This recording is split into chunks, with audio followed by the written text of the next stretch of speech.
The war between MK Party and Vavi seems to be personal. The war between Vavi and Jacob Zuma seems to be personal. Vavi wrote something on his Twitter, formerly known as Twitter. The heading says, Gwazam Kontowe. I'm going to finish it for you. This is in relation to Lucky Montana. Lucky Montana we've been informed that he will be taken into, in fact, there is already a court battle between Lucky Montana and SARS. Now, it is the heading, just the heading alone. Listen to this. Gwaza mkhonto wesinkwa gwaza. That is Zwelinzima Vavi. That is what he wrote. SARS take on Lucky Montana over nearly 47 million in tax debt. Business Day report on the 5th of May 2025. I'm going to share with you how Lucky Montana responded on this. But for now, let me take you through what Uzwelinzima Vavi has got to say. South African Revenue Service, as I read, filed a High Court application for the attachment of assets belonging to the former PRASA CEO. In a more than 46 million tax battle, the South African Revenue Service has filed an application in Pretoria High Court for the attachment of assets belonging to the former PRASA CEO Lucky Montana. The application by the tax authority, which also requested that the MK Party MP be declared insolvent, will be heard in High Court on Monday. SARS wants the court to give it the green light for the appointment of a trustee to undertake the subscription of Montana's estate and the position of assets to recover the outstanding tax debt.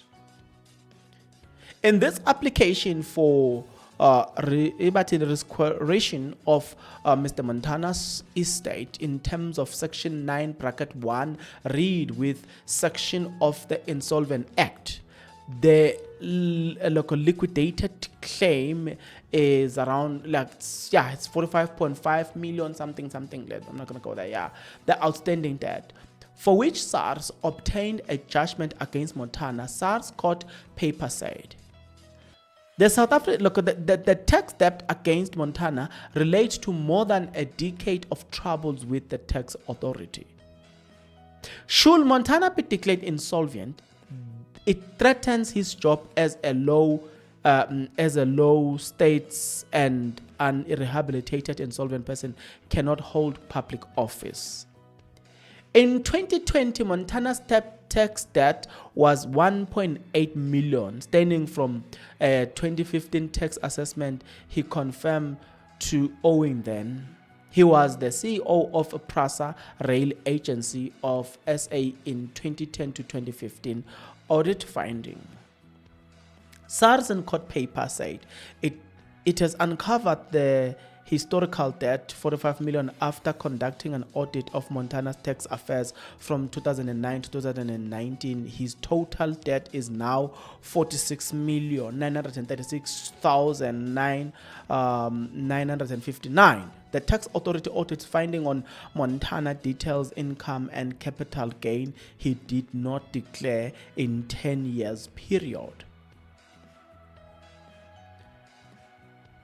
Montana undeclared his income capital gain tax as well as non-payment related deposit.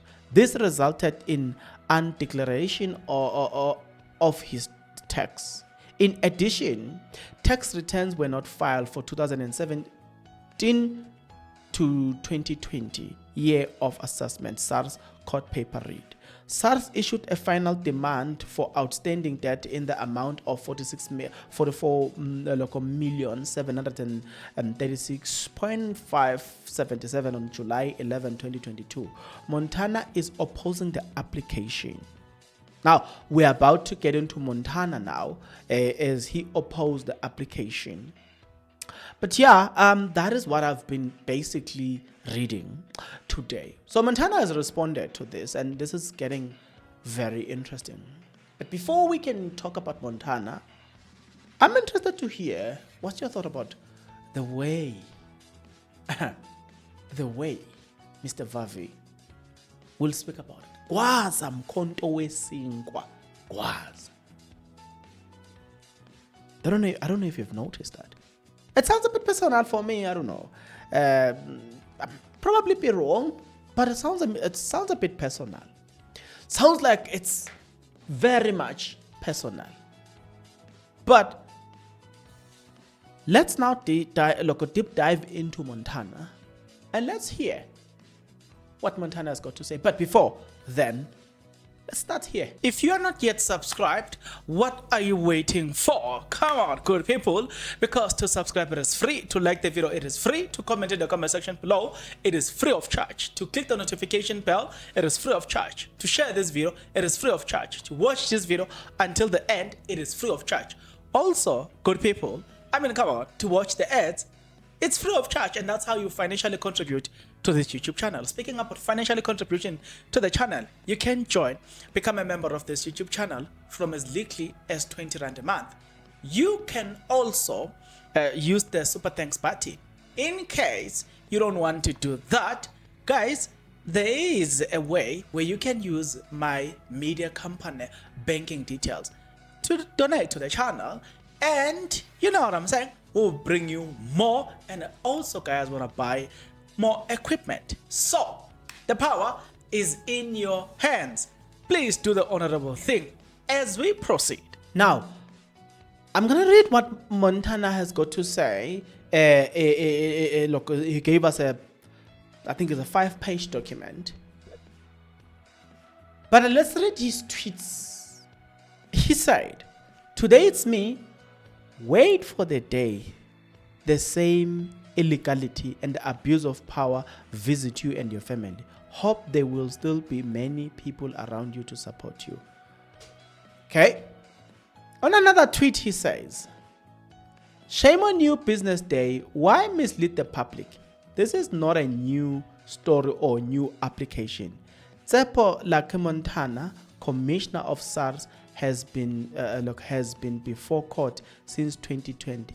I objected to SARS tax assessment.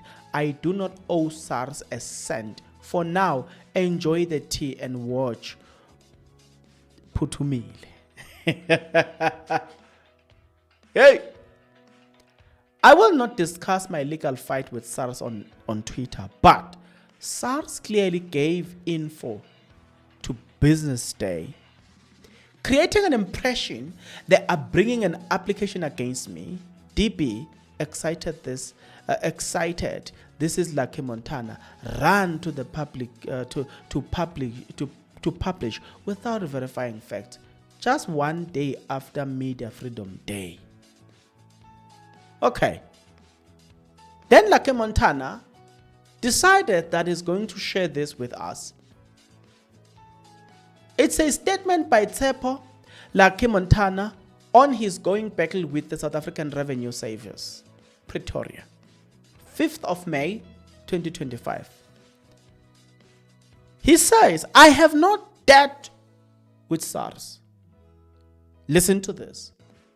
And then it says, "Tomorrow, the 6th May, 2025, the High Court, Gauteng Division, Pretoria, will consider 2 applications in an ongoing matter between the Commissioner of SARS, Tsepo Lucky Montana.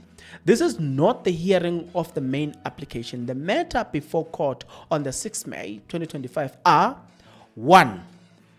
My application for condonation for the late submission of my answering affidavit to SARS founding papers in the main application. And 2, SARS application to court to strike out a certain portion of my affidavit."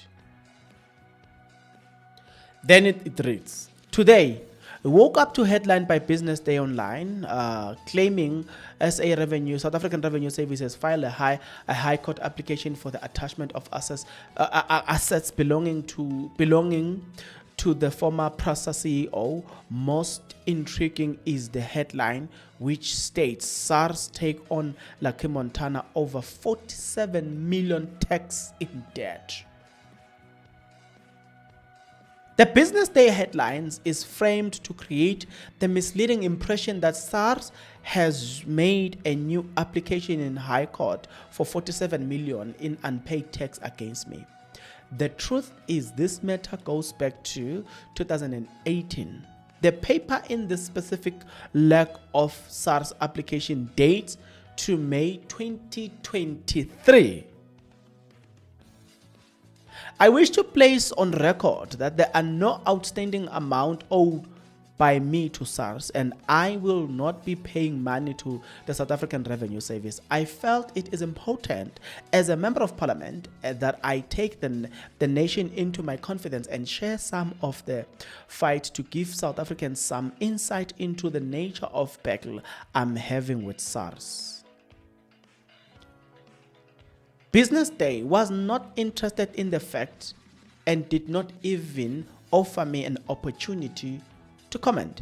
Some of us are unaccustomed to such unethical conduct by the South African media.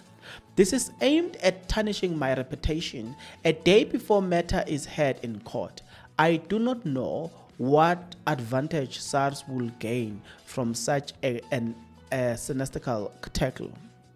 There are a major dispute of SARS main application. From where I stand, I objected to SARS tax assessment. I do not owe SARS a cent, consistent with my commitment to lawful compliance. I will only pay tax amount that are legally due and payable. The artificial inflation of tax figure does not constitute valid payable or collectible debts. I summarize below the key moments, but before we can get into the key moments, which is not going to be long, I'm not going to read everything in this. Just going to read 2 or 3 of this, but I will definitely give you an updated version of this, right? So I'm going to read 1 or 2, then maybe let's read 3. In one of them, he says, in 2018, SARS wrote to me informing me that there is an outstanding amount of 1.6 million, excluding interest and penalties, which I needed to pay. I did not dispute the amount and agreed to pay. I informed SARS accordingly and indicated I was in the middle of a property sale and I will settle the outstanding amount once the transfer goes through, and I was later able to pay 1.49 million from the proceeds of the property sale. 2. Immediately after I had made the above payment, SARS instituted a new assessment going back to 10 years, 2009-2019. I rejected this and I made it clear I will not cooperate with a witch hunt, which I regarded as unlawful. While I acknowledge SARS' authority to investigate tax matters beyond the 7 years period, I am advised that I can only do so in circumstances where SARS suspect a non-disclosure or illicit conduct on the part of the taxpayer. There was no motion or suggestion of wrongdoing in my case. 3. In 2020, SARS wrote to me informing me of finding of 2009-2019 assessment. The major finding was that there was an undeclared income of 23 million during the 10 years, which was taxable. Based on my tax bracket at the time, the amount payable to SARS was approximately 8 million. I wrote back to SARS raising objections to the finding based on several factors, including SARS characterization and assessment methodology of various transactions, in particular property sales and application of capital gain tax CGT, primary resident allowance, the sale of motor vehicles, among others. My calculation amounted to over 21 million of the 23 million taxable amount. Okay. So I'm gonna leave this, and I'm not going to give much of my comment for now. I will reserve my comment. You know why? Because as of me doing this video, it's already the 6th of May. So there will be new development, definitely. So I'm gonna start from where I left it, and then we're gonna take it from there, and going forward. So let me reserve my comment for now.